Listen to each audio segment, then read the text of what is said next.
Olá, tudo bem? Nesta aula eu vou estar resolvendo a questão 23 da prova de 2015 da Escola Preparatória de Cadetes do Exército. A questão 23 ela diz o seguinte: a figura abaixo representa um fio condutor homogêneo rígido de comprimento L e massa M, que está em um local onde a aceleração da gravidade tem intensidade G. O fio é sustentado por duas molas ideais, iguais, isolantes e cada uma de constante elástica K. O fio condutor está imerso em um campo magnético uniforme de intensidade B, perpendicular ao plano da página e saindo dela, que age sobre o condutor, mas não sobre as molas. Uma corrente elétrica I passa pelo condutor e, após o equilíbrio do sistema, cada mola apresentará uma deformação de... Bom, a questão aqui é determinar quanto que estas molas vão ser deformadas. As molas são isolantes, são ideais, são iguais, ou seja, não tem interação aqui. Por ser isolante, não tem interação com o fio, que é um fio condutor. Elas não têm interação com o campo magnético B. Devem ser de um material que não é magnético. E essa corrente I aqui, ao passar pelo fio, ela, juntamente com esse campo magnético B aqui, vão produzir uma força magnética, e essa força magnética vai contribuir para deformar essa mola. A questão aqui é determinar qual é o sentido da força magnética. Sabendo disso, a gente é capaz de encontrar a deformação da mola. A força peso ela é para baixo, ela é vertical para baixo, por causa da aceleração da gravidade, que também aponta para baixo.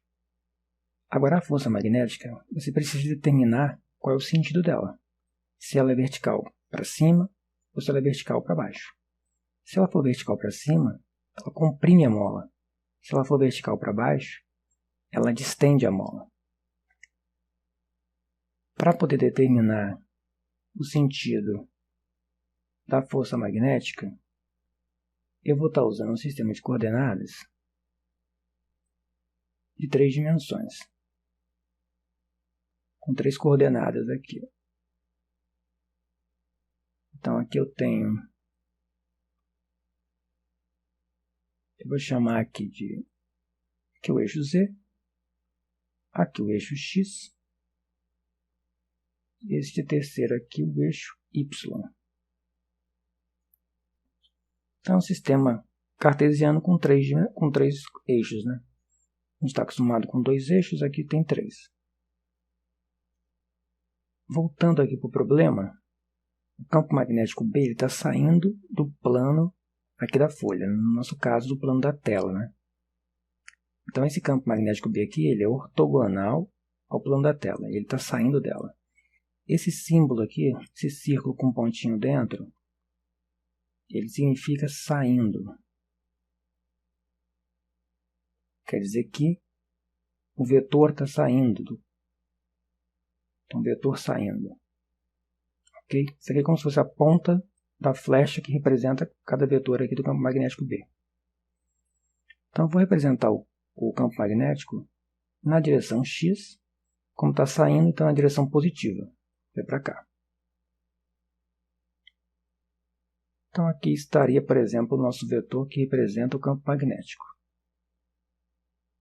Vetor B. Agora, preciso determinar o vetor L, que representa o comprimento do fio aqui. Como a corrente elétrica está se deslocando, né? Ela circula do lado esquerdo para o direito, na horizontal, então o sentido dela será este. O sentido do vetor L, para onde ele aponta, é o sentido da corrente, e a direção é horizontal. Então, dos 3 eixos aqui, o que representa o vetor L é o eixo Y, e o vetor L está apontando no sentido positivo do eixo Y, por causa do sentido da corrente. É só você olhar o sentido da corrente, e esse é o sentido do vetor que vai representar o comprimento ali do fio. E entre eles tem um ângulo de 90 graus, porque B é ortogonal ao plano da tela e L é horizontal. Logo forma um ângulo de 90 graus entre os dois. Agora basta você se lembrar que a força magnética, que eu vou chamar de FB, ela é dada, neste caso, por I, L, produto vetorial com campo magnético B. Essa expressão é válida para campo magnético uniforme e para o L fixo, né? Tem um tamanho fixo. E para a corrente I, uma corrente constante, e essa corrente I aqui ela tem o sentido convencional da corrente. Esse produto vetorial aqui, talvez não seja muito familiar para você, então você deve ter visto, na verdade, isso. Bom, isso daqui calcula, na verdade, o módulo, o tamanho da força magnética. Enquanto que nesta forma, aqui neste formato aqui, você é capaz de determinar o sentido e a direção dessa força. Então, por isso que é importante você saber da definição nessa forma aqui. Eu vou usar isso para determinar qual é o sentido da força magnética. Para fazer isso, é só olhar para cá agora para o sistema de coordenadas que a gente está utilizando e identificar quais são os vetores unitários do vetor L e do vetor B. Eu vou desenhar eles em verde. Para o vetor L, o vetor unitário aponta assim e para o vetor B aponta para cá. Neste caso aqui, como está na direção Y e é positivo, então aqui esse vetor é o Y chapéu. Ou se você quiser usar IJK como os vetores unitários, você pode usar também, é equivalente a X chapéu, Y chapéu e Z chapéu. Então aqui seria J. Mas eu vou usar essa notação aqui. E aqui a gente tem X chapéu. Vetor unitário, que determina sentido e direção do campo magnético. Vetor unitário, que determina sentido e direção do vetor L. Agora eu vou substituir isso nesta expressão. Sei que o ângulo entre eles é um ângulo de 90 graus. Então a força magnética, que estou chamando de FB, vale I. O módulo de L é simplesmente L. O módulo de B é simplesmente B. E sobra para a gente o produto vetorial entre os vetores unitários de L e de B. Então é um produto vetorial entre Y chapéu e X chapéu. Esse produto aqui, ele dá menos Z chapéu. Onde Z chapéu é um vetor unitário que está aqui, ó, apontando no sentido negativo do eixo Z. Para você calcular, determinar, na verdade, esse produto vetorial aqui, tem uma regra prática para isso, que é a regra da mão direita. Na regra da mão direita, o que você tem que fazer? O primeiro vetor, no caso aqui é o Y chapéu, você vai pegar, com exceção do seu polegar, os outros 4 dedos, você vai dispor eles sobre esse vetor. E aí você vai fechar os seus dedos, ou seja, fechar a sua mão de tal forma que os seus dedos vão fechando para cima do outro vetor, neste caso o vetor X chapéu. Quando você fizer isso, e você tem que fazer isso no menor ângulo, porque repara que tem um outro ângulo aqui, ó. Você poderia também girar para cá, fechar a sua mão nesse sentido. Neste caso você tem que pegar o menor ângulo para aplicar a regra da mão direita. Então quando você fizer isso, seus 4 dedos vão apontar para cima do vetor X e, consequentemente, o seu polegar vai apontar para baixo. E para onde aponta o seu polegar é o sentido e a direção da força magnética. E fazendo o produto vetorial aqui de Y chapéu com X chapéu, você vai ter essa situação, o seu polegar apontando aqui para baixo, vertical para baixo, ou seja, na direção negativa do eixo Z. Por isso você tem como resultado menos Z chapéu. Então daqui a gente já tem agora o seguinte, ó. A força magnética vale I, LB, menos Z. Então, menos Z chapéu. O módulo da força magnética, só o módulo dela, é ILB. Esse daqui é o tamanho da força, módulo, né? Enquanto que esse vetor unitário aqui, quando ele aparece, ele está indicando direção e sentido da força. Então a gente tem essa situação. A força magnética, neste caso, vai estar apontando para baixo. Então ela vai contribuir, juntamente com a força peso, que também aponta para baixo, com a distensão da mola. A mola vai ser distendida. Então as duas forças, a força magnética e a força peso, vão contribuir para distender estas molas aqui. Então agora a gente já sabe o sentido de todas as forças. Eu vou usar aqui um sistema com apenas um eixo para representar essas forças.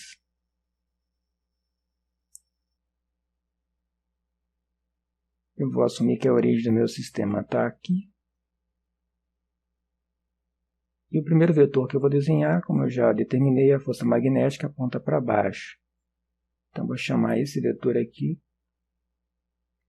do vetor força magnética, que aponta para baixo.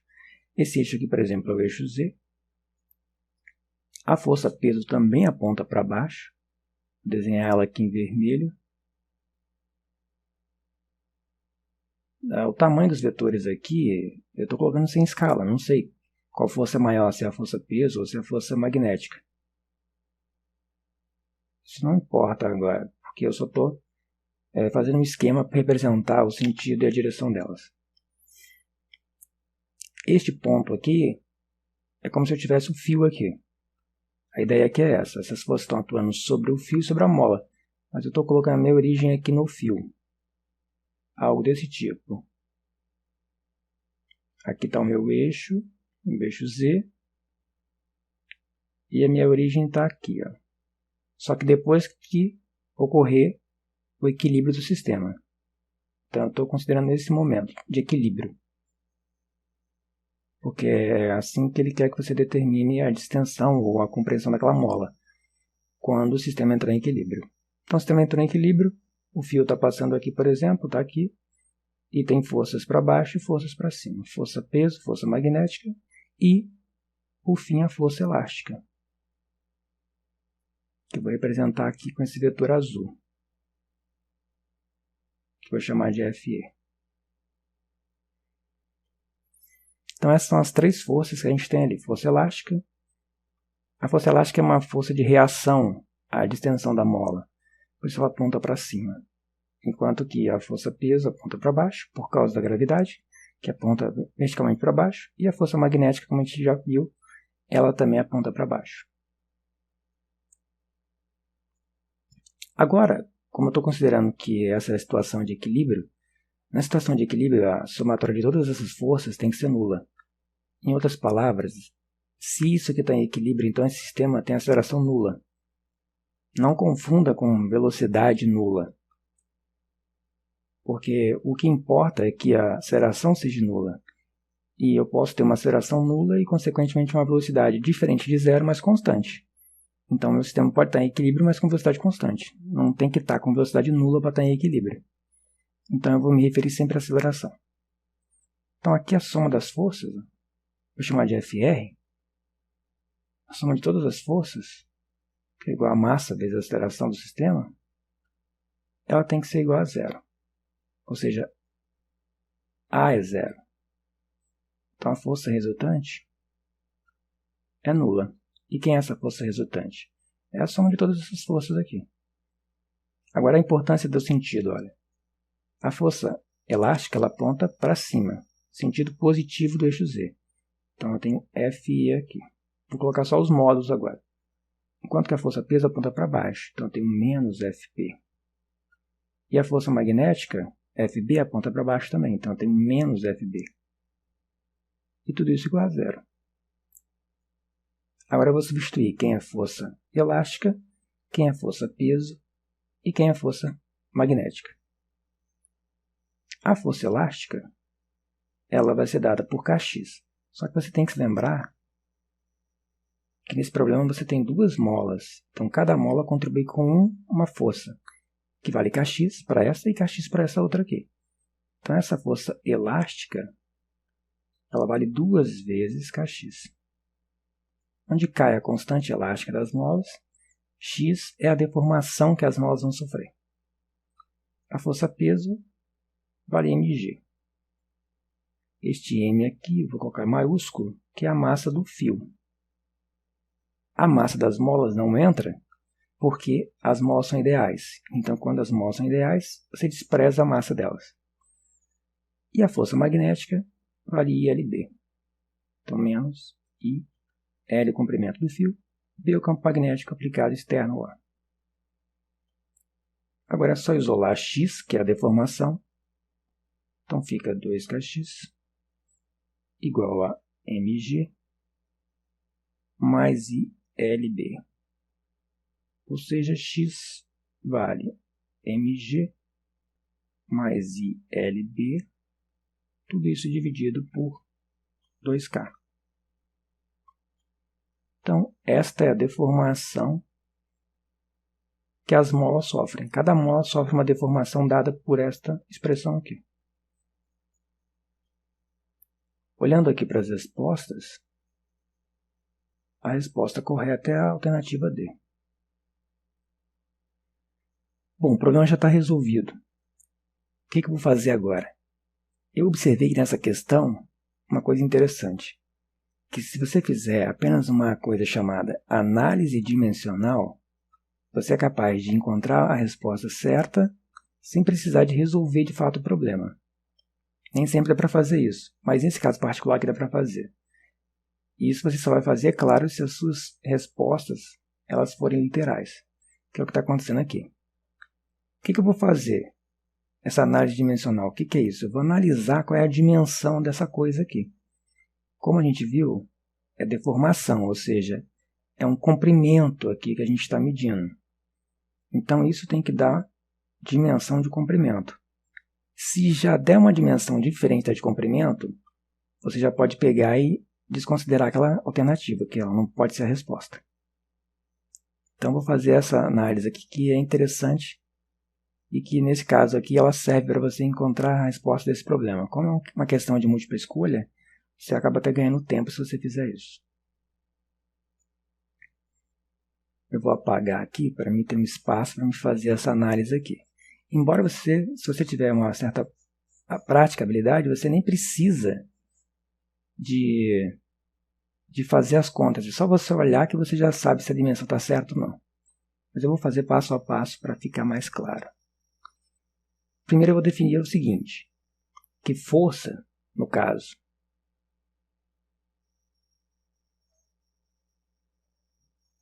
mg é força,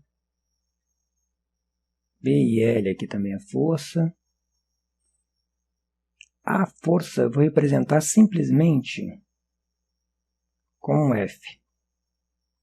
Enquanto que esse K que está aparecendo aqui, a constante, essa constante elástica, eu vou simplesmente representar ela como sendo força por comprimento. Porque se você se lembrar, F igual a Kx. Então daqui você tem que K é força sobre comprimento. E eu vou estar representando a dimensão de comprimento simplesmente por X. Então a gente tem aqui força sendo representado por F, a constante elástica, força por comprimento, e o comprimento por X aqui, que é comprimento. Agora eu vou aplicar isso para cada uma dessas. Primeiro para a alternativa A. Na alternativa A, olha o que você tem. Força mais K. Esse 2 não importa, porque é só um fator. A gente viu que K é força por comprimento. Então temos F aqui por X. E aqui embaixo a gente tem força de novo, porque deu também é força. Eu posso dividir por F. E fica 1 mais 1 sobre X. Ou seja, tem uma coisa aqui que não tem dimensão, mais uma coisa que tem dimensão de inverso de comprimento. Ou seja, a alternativa A não tem a dimensão correta. Então, ela não pode ser a solução.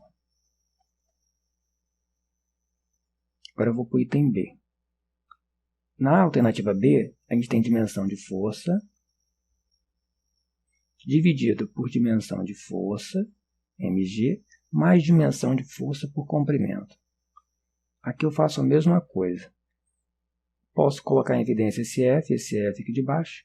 Então, dividindo aqui os F's, porque ficaria assim, F, aqui embaixo um F, 1 mais 1 sobre x. Eu cancelo os F's. E aí eu fico com essa coisa aqui. 1 mais 1 sobre x. De novo, eu tenho uma coisa sem dimensão somada com uma coisa que tem inverso de dimensão de comprimento. É óbvio que isso daqui não vai me dar dimensão de comprimento. Então, o item B também não pode ser a resposta. No item C, nós temos o seguinte. Dimensão de K, que é força por comprimento, por força. Mg e Bio são força. Então, aqui eu estou somando forças, então aqui só tem dimensão de força. Então, fica no item C, dimensão de força por comprimento dividido por força. Isso daqui é força por comprimento, que tem um subtendido, vezes o inverso de força. Então, cancela as forças. Isso aqui fica com o inverso de comprimento, então o item C também não pode ser a solução, porque o item C tem dimensão do inverso do comprimento. Agora vamos para o item E. Eu vou deixar o item D por último. No item E a gente tem dimensão de força por comprimento. Vou fazer ele aqui. Item E a gente tem dimensão de força por dimensão de comprimento, que é o K, mais dimensão de força.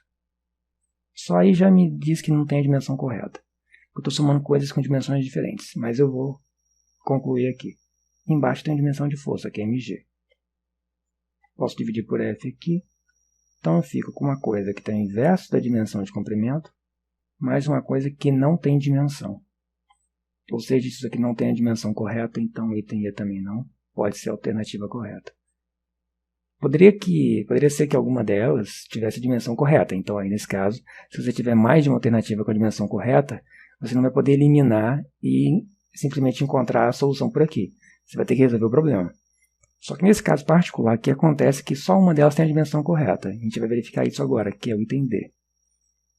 Repare que o item D tem dimensão de força em cima, no numerador, e dimensão de força por comprimento no denominador. Então, o item D, vou fazer aqui, deixa eu apagar isso aqui embaixo.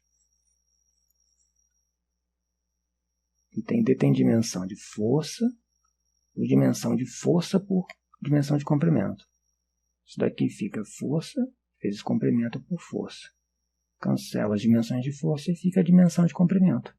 Então, o item D tem a dimensão correta, que é a dimensão de comprimento, que é a esperada aqui. Então, de fato, o item D é a resposta certa. Só olhando a dimensão de força mais dimensão de força por comprimento já está eliminado. Aqui embaixo, dimensão de força. Em cima, dimensão de força por comprimento. Quando eu faço a divisão, como eu fiz aqui, ó, eu tenho o inverso da dimensão correta que eu quero. Então, está eliminado. E assim por diante. Você pode usar esse artifício quando for uma questão de múltipla escolha e as respostas forem literais. Bom, eu espero que a solução tenha ficado clara e que você tenha gostado da aula. Obrigado por assistir e até a próxima aula.